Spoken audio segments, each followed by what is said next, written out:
Child Soldiers Made in the USA is presented by mentor Nathan Hill Nate, who himself was a child soldier. Some of you may be questioning whether child soldiers may be created here on American soil, believing instead that child soldiers exist only in distant lands such as Sierra Leone, Liberia, Somalia, or Sudan. However, after reading this first volume, you may change your perspective. The children who are brainwashed or programmed to commit violent acts or engage in criminal activities in developing countries are no different from the children who are recruited into street gangs here in America. All of these children have no control over the environments into which they are born and raised. Nevertheless, there is a significant distinction in how children in developing countries are viewed and treated by mainstream society, compared to children born and raised here in America. Children who are transformed into child soldiers in developing countries are viewed as victims. The world sympathizes with them and emphasizes their suffering. But children who are transformed into child soldiers here in America are viewed as criminals.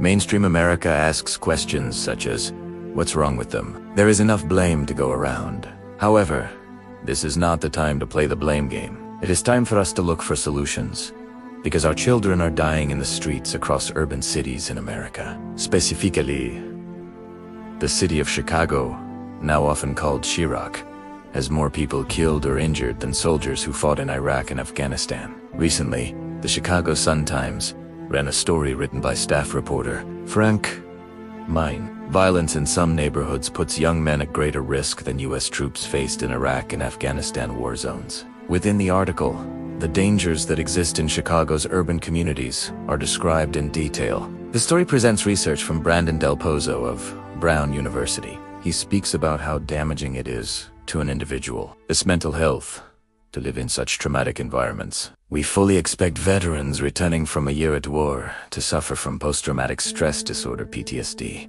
and to be more vulnerable to alcoholism, divorce, substance abuse, homelessness, and mental illness. If that's the case, I can only imagine what it says about young men who experience even greater levels of risk of violent death year after year after year in Chicago. That is, the health crisis. The article raises important questions about the mental health crisis affecting young men living in the war zones of Chicago. We must take it a step further and imagine the effect this environment is having on our children, male and female alike. This must also be considered alongside the impoverished conditions many of our children are forced to endure. Our children, no different from children in developing countries, are unable to remove themselves from these traumatic environments. There has been a national pandemic going on for decades, yet it continues to be disregarded due to the narrative that has been set forth. These volumes presented by Nate Hill shed light on the question, what's wrong with him? He never asked himself that question. Instead,